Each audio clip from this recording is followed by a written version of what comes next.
নমস্কার, আমি Bithi. Welcome to my channel daily blog. কেমন আছো সবাই? আশা করছি অনেক ভালো আছো, আর যে যেখানে আছো একদম ঈশ্বরের কৃপায় সুস্থ আছো। তো আবার একটা নতুন ব্লগ নিয়ে চলে এসেছি। আশা করছি আমার এই ছোট্ট ভিডিওটি তোমাদের একটু হলেও ভালো লাগবে। তো চলো তোমরা পুরো ভিডিওটা দেখতে থাকো। আর এখন কিন্তু ঘড়িতে ওই সকাল 9টা 10-15 মতন বাজে। তো এখন থেকেই তোমাদের সাথে নিয়ে আমি আমার ব্লগটা স্টার্ট করছি। আর আজকে কিন্তু খুব তাড়াতাড়ি করে কাজবাজ শুরু করে দিয়েছি, জানো তো। আর কি ওপরের ঘরগুলো সমস্ত কিছুই ঝাড় দিয়ে নিয়েছি একবারে গুছিয়ে। আর তারপরে না একটু এদিক ওদিক তাকাইনি, একবারে স্নান করে নিয়েছি।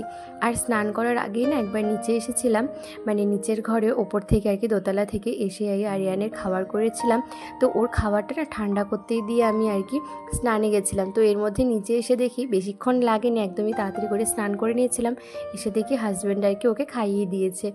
তো যাই হোক, তারপরে দেখো এই যে মন্দিরে চলে এসেছি। আর এসেই কিন্তু মন্দিরের কাজবাজ শুরু করে দিয়েছি। তো মন্দিরে এসেই কিন্তু আগে গোপাল সোনাকে তুলে নিয়েছি। তো ওই যে দেখো ওকে আগে ওর আসনে বসিয়ে দিয়েছি। আর তারপরে কিন্তু টুকটুক করে সমস্ত কাজগুলো করে নেব। আর এই যে এখন দেখো কালকের যে সমস্ত বাসনগুলো আর কি হয়েছে, তো এইগুলো আর কি বাইরে রাখছি। এখন এগুলো ধুয়ে দিয়ে যাবো একবারে। তো এগুলো বাইরে রেখে দিলাম। আর এরপরে ঠাকুরের যে সমস্ত বাসি ফুলগুলো রয়েছে সেই ফুলগুলো আগে তুলে দেব। তারপর হচ্ছে মন্দির ঘরটা মুছবো। আর এই কদিন ধরে যা গরম পড়ছে কি বলবো, বীভৎস গরম। বেশ কয়েকদিন ঠান্ডা ঠান্ডা ওয়েদার ছিল, বৃষ্টি হচ্ছিল, সেই কারণে আর কি। তো যাই হোক, এই গরমের ওয়েদারে যদি মা আর কি মন্দিরে এসে একা একা কাজ করে তাহলে কিন্তু মায়ের অনেকটা সময় লেগে যায়, আর খুব গরমে কষ্ট হয়। সেই জন্য আজকে আর কি ভেবেছি যে আমি আর কি মন্দিরে এসে গুছিয়ে দেবো, তারপর মা এসে যা করবে করবে। তো সেই জন্যই আসা। মা এখন ওইদিকে জামা কাপড় আর কি দেখছিলাম কাঁচা ধোয়া আর কি করছে, তারপরে কিন্তু মা আর কি স্নান করে মন্দিরে আসবে। তো আমি তার আগে যে গুছিয়ে দিয়ে যাচ্ছি। আর এরপরে আর কি ঘরে গিয়ে ভাবলাম যে যা করি টিফিন একটা করে নেব। তো ঘরে গিয়ে আর কি ভাত ডাল বসিয়ে দিয়েছিলাম, মানে ভাত আলু সেদ্ধ ডাল সেদ্ধ বসিয়ে দিয়েছিলাম।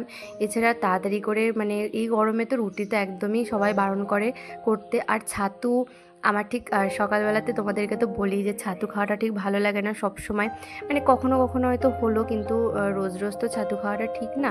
একটু ওর থেকে ভাত খাওয়াই ভালো, সেই জন্য আর কি ভাত করে দিয়েছিলাম। তো যাই হোক, এদিকে দেখো কথা বলতে বলতে এখন বাসি ফুলগুলো আমি তুলে নিয়েছি ঠাকুরের সমস্ত আসন থেকে। আর তারপরে যে দেখো মন্দির ঘরটা সুন্দর করে এখন মুছে নেব। তো যেহেতু অনেক সদস্য আছে আমাদের মন্দিরে, অনেক ঠাকুর আছে, তো সেই জন্য কিন্তু একটু সময় লাগে। আর এই যে দেখো একটু স্পিডটা বাড়িয়ে দিয়ে আর কি ভিডিওটা তোমাদের সাথে শেয়ার করছি, না হলে তো ভিডিওটা অনেকটা বড় হয়ে যাবে। তো সেই কারণে আর কি কত তাড়াতাড়ি মনে হতো যে আমি কাজ করে নিচ্ছি। যদি সত্যি এতটা তাড়াতাড়ি আমি কাজ করতে পারতাম তাহলে তো হয়েই যেত। তো যাই হোক, দেখো এই যে সুন্দর করে এখন মন্দির ঘরটা আর কি মুছে নিচ্ছি। আর এরপরে মন্দির ঘরটা মোছা হয়ে গেলে কিন্তু বারান্দাটাও সুন্দর করে মুছে নিয়েছিলাম। তো বারান্দাটাও কিন্তু আমাদের অনেকটাই বড়, মন্দির ঘরের মতনই বারান্দা, তো অনেকটা বড় আর কি।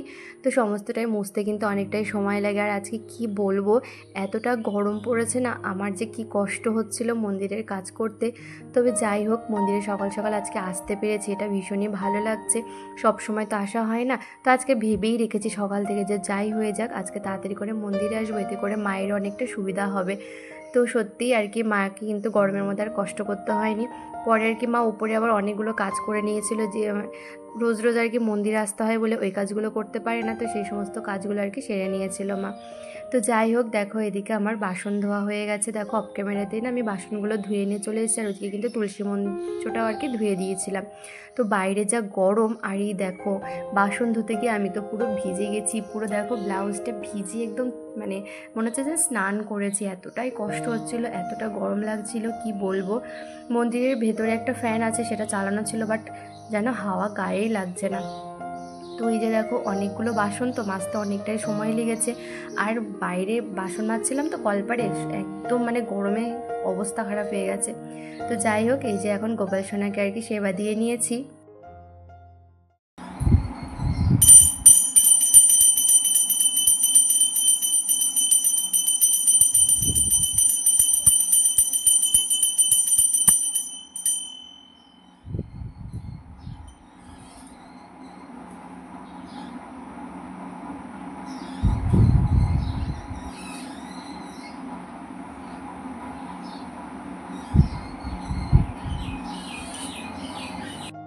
আর গোপাল সোনার মুকুটটা পরাতে এতটাই অসুবিধা হয়, বারবার শুধু খুলে খুলে পড়ে যায়। তো যাই হোক, আবার একটু ভালো করে দিয়ে দিলাম। আর এই যে দেখো, তারপরেই কিন্তু মন্দিরের সমস্ত কাজ করা হয়ে গেছিলো আর আমি ঘরে চলে এসেছিলাম। আর পরে না হাজব্যান্ড আর কি সকাল সকালে বললাম ওকে পুজোটা দিয়ে নিতে। তো হাজব্যান্ড কিন্তু আর কি সকালবেলাতেই চলে গেছিলো, ওই 10টা সাড়ে 10টার মধ্যে কিন্তু মন্দিরে চলে গেছিলো। তো আমি আবার আর কি ভাত টাত বসিয়ে না, তারপর ফুল তোলা ছিল না, বাবাই অল্প কটা ফুল তুলে রেখেছিল, তো আর বাদবাকি অনেক ফুল ছিল, তো ওর হাতে হাতে কয়েকটা আর কি আবার ফুল তুলে রেখে এসেছিলাম যাতে ওর তাড়াতাড়ি হয়। আসলে ও গরম একদম সহ্য করতে পারে না, আর মন্দির ঘরে যেহেতু প্রচণ্ড গরম, মানে ওর তো অবস্থা, আমার অবস্থা খারাপ হয়ে গেছিলো, তো আরও ওর অবস্থা খারাপ তো হবেই। তো সেই কারণে একটু আর কি ফুলগুলো তুলে রেখে এসেছিলাম। আর তারপরে এই যে দেখো, ঘরে এসে সবাইকে আর কি খেতে দিয়ে দিয়েছিলাম, খাওয়া দাওয়া সব কিছু আর কি অফ ক্যামেরাতে করা হয়ে গেছে। আর ওদিকে রন্টি টুবলুকেও খেতে দিয়ে দিয়েছিলাম। আগের দিনের ভিডিওতে বলছিলাম না যে খইয়ের নাড়ু করবো, দিদা রয়েছে, আমরা তো কেউ পারি না, ছোটোবেলাতে দিদার হাতে আর কি খেতাম, দিদা বানিয়ে খাওয়াতো। তো সেই খইয়ের নাড়ুই আর কি বানানো এখনও অবধি হয়নি, আজকাল করে একটু একটু সময় পার হয়ে যাচ্ছে, খইয়ের নাড়ু কিন্তু আর হচ্ছেই না। আজকে ভেবেছি খইয়ের নাড়ু কিন্তু কমপ্লিট করবই। তো ফার্স্টে খই ভাজা হলো, তারপর ছাতু করা হলো। তো আজ একদিন তো আর কি ওরকমভাবেই ছাতুটা ছিল, তো আজকে ভাবছি যে খইয়ের নাড়ুটা কমপ্লিট করবই। তো এইদিকে দেখো, সেই জন্য আর কি দিদা মশলা ভাজছে, মানে ওইটার জন্য না, খইয়ের নাড়ুর জন্য কয়েকটা মশলা লাগবে, তো সেটা আর কি ভেজে নিচ্ছে এদিকে দিদা। আর আমি যে সকালে যে সমস্ত আর কি বাসনগুলো ছিল সেই বাসনগুলো ধুচ্ছে, আর দিদাকে সমস্তটা আর কি গুছিয়ে দিচ্ছিলাম যা যা লাগবে আর কি। জিরা লাগবে, তারপর হচ্ছে শুকনো লঙ্কা, গোলমরিচ, আর কি দিয়েছিল, আর হচ্ছে তারা ভুলে গেছি, ও হ্যাঁ, আর কয়েকটা এলাচ। তো এই হচ্ছে, এইগুলো এখন ভাজছে দিদা। তো এরপর আর কি এটা মশলা করা হবে। আর তারপরেই কিন্তু আর কি এর জন্য মিশ্রিও লাগবে, তো সেটা আর কি দেখছিলাম ঘরে আছে কিনা, তো নেই, হাজব্যান্ড আর কি পরে মিশ্রিটা নিয়ে এসেছিল। তো এটা বানাতে তো অনেকগুলো জিনিস লাগে, তো মোটামুটি এই যে দেখো ভাজা হয়ে গেছে। তো সমস্তটাই ঘরে ছিল, শুধু মিষ্টিটাই ছিল না। তবু মিষ্টিটা ছিল, কালকে না আমি পায়েস করে ফেলেছিলাম, তো সেই কারণে মিষ্টিটা আর কি শেষ হয়ে গেছিলো। তো যাই হোক, ওদিকে দিদার আর কি মশলা ভাজা হয়ে গেছে। তো তারপর আর কি দুপুরের দিকে বসেছিলাম আর কি ওটা করতে। তো ওটা করতে কি কি প্রবলেম ফেস করতে হয়েছে তোমাদেরকে একটু বাদে জানাচ্ছি। তো যাই হোক, এদিকে দেখো এখন বাসনগুলো তো ধোয়া হয়ে গেছে, আর এদিকে এখন কয়েকটা আম কেটে নিচ্ছি, সকালবেলাতে আম খাওয়া হয়নি, তো আম তো প্রচুর রয়েছে, নষ্ট হয়ে যাচ্ছে, সবাইকে দেওয়া হচ্ছে। তো ভাবলাম যে কয়েকটা আম কেটে সবাইকে আর কি দিই। আর এদিকের এই সমস্ত কাজকর্ম করতে করতে যে আমাকে কতবার ঘরে যেতে হয়েছে রান্নাঘর থেকে তা বলার মতো না। আরিয়ান আর পাখি মানে এসেছে, তো খেলছে দুজনে, আর আরিয়ান এত দুষ্টু কি বলবো, পাখিও যেমন ছুটছে, আরিয়ানও তেমন ছুটছে, এই গরমের ভেতরে ছুটছে তো পড়ে যাবে, বারবার করে ওদেরকে বারণ করছে। আর তারপর আরিয়ান ওর পাখি দিদিকে এত চটকাচ্ছে কি বলবো, যেমনটা মানে আরিয়ানকে আমরা চটকায় আদর করি তেমনটাই আর কি ও পাখি দিদির সাথে করছে। তো যাই হোক, তারপরে আর কি পাখিকে একটু বাড়িতে দিয়ে আসলাম, ও অনেকক্ষণ ধরেই বলছিল যে বাড়িতে যাবে, বাসন মাজতে মাজতে আর কি রেখে চলে গেছিলাম, বাকি বাসন আবার পরে এসে মাজতে হলো। তো এরকমটা আর কি হতে থাকে, আরিয়ান তো কিছুতে পাখি দিদিকে যেতে দেবে না, আবার অথচ ওর সাথে এরকম দুষ্টুমি করবে। তো এই হচ্ছে ওদের ব্যাপার। তো যাই হোক, এদিকে দেখো অনেকগুলো আম কেটে নিয়েছিলাম, তারপর সবাইকে আর কি খেতে দিয়ে দিয়েছিলাম। আর এরপরেই কিন্তু মাকে আর কি যে সমস্ত দুপুরে রান্নাবান্না হবে সেই সমস্ত সবজি টবজিগুলো আর কি জোগাড় যন্ত্র করে দিয়ে আসলাম। আর এর মধ্যেই দিদা এই যে কিন্তু বসে পড়েছিল আর কি নাড়ু বানাতে। এই খইয়ের ছাতুটার মধ্যে কিন্তু সমস্ত যা যা আর কি মশলা দেওয়ার বলো সেইগুলো কিন্তু দিদা দিয়ে দিয়েছে, যে মশলাটা আর কি ভেজেছিল সেটা ডাস্ট করে দিয়ে দিয়েছে। তারপর হচ্ছে মিষ্টি দিতে হবে, তো মিষ্টিটাও আমি আর কি একটু ডাস্ট করে দিয়েছিলাম, একটু দানা দানা থাকতে হবে, একটু চিনি দিতে হবে, আর এই যে কিছুটা গুড় দিতে হবে, আখের গুড়, তো একটু কম পড়েছিল। তারপরে এই যে আমি আরেকটু গুড় দিয়ে দিলাম, মা টেস্ট করে দেখলো, বললো আর একটু সামান্য গুড় দিতে হবে। তো এই যে দেখো, দিদা কিছুক্ষণ ধরে আর কি ডলছিল, এটা কিন্তু তোমার ডলতে ডলতে মানে হাতে ডলতে ডলতে কিন্তু পাকটা আসবে, তারপরে কিন্তু নাড়ু আর কি হবে। তো যাই হোক, দিদার আর কি একটু শরীর খারাপ, তো দিদা এখন বয়স হয়েছে, আগের মতন তো আর সেটা পারে না ডলতে, যেরকমটা আগে আগে আমাদের ছোটোবেলাতে খাওয়াতো। তো আমি দিদাকে বললাম তোমাকে করতে হবে না, আমি আর কি করে নিচ্ছি। তো যাই হোক, এদিকে কাজ করছিলাম আর মাঝখানে মাঝখানে এসে এসে কিন্তু আর কি ডলছিলাম। আর কি বলবো, মানে এটা ডলতে গিয়ে আমার অবস্থা তো পুরোই খারাপ। সে ছোটোবেলাতে করেছি, সবাই মিলে আর কি করতাম, একার পক্ষে সত্যিই সম্ভব না। আমি তো দিদাকে জিজ্ঞাসা করছি, দিদা তুমি কি করে একা একা করতে, এরকম তোমার কষ্ট হতো না? তো এরকম একটা ব্যাপার। তখনকার সময়ে দিদাদের সত্যিই মানে কষ্ট তো অবশ্যই হতো, তবে কিন্তু অতটা গায়ে লাগতো না যতটা আমরা তো এখন মোমের পুতুল হয়ে গেছি বলতে পারো। আমরা এখন সত্যিই পারি না।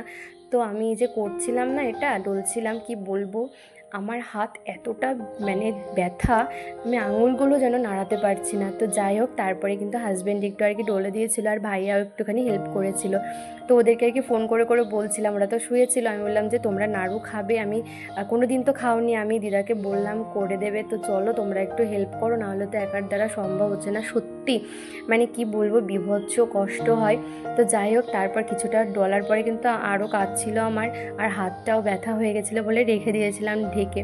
তো তারপরে এই যে খাওয়া দাওয়ার পরে আর কি, যে ভাইয়া আর হাজব্যান্ড একটু করে দিয়েছিল, আর এখন ভাইয়ার দিদা আর কি এই যে নাড়ু কিন্তু বানাচ্ছে। তো মোটামুটি ডলার কাজ কমপ্লিট হয়ে গেছে অনেকটাই, এখন এই যে শুধু নাড়ুগুলো বানাতে হবে।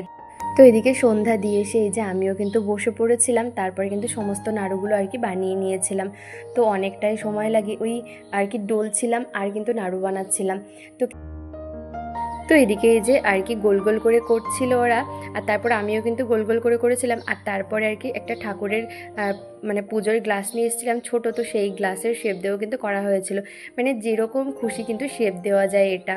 তো যাই হোক, এদিকে দেখো ভাইয়া লাস্টে নাড়ুটা করেছে, এত হাসি পাচ্ছিল কেমন করেছে, আবার দেখো তুলে নিয়েছেও। তো যাই হোক, সমস্তটা কিন্তু করা হয়ে গেছিলো। আর কি বলবো, রাত্রেবেলাতে যখন আটা মাখছিলাম, তো যাই হোক সেটা আর বলার মতো না, হাতগুলো প্রচণ্ড ব্যথা করছে, তবে আজকে একটু ব্যথা কম আছে।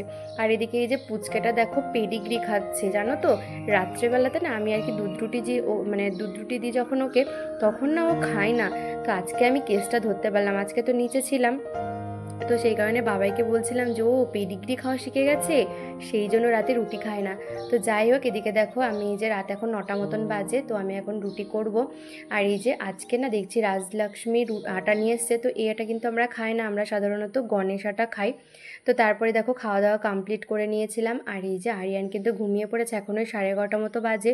আর আজকে না ওকে আর কি ওই সন্ধ্যার দিকে ঘুম পাড়ায়নি, আজকে স্নানের পরেও ঘুম পাড়ায়নি, একদম মানে দুপুরে খাওয়া দাওয়ার পরে বিকালের দিকে ঘুম পাড়িয়েছিলাম। আর তারপরে এই যে দেখো আজকে 11:30 মতো ঘুমিয়ে পড়েছে।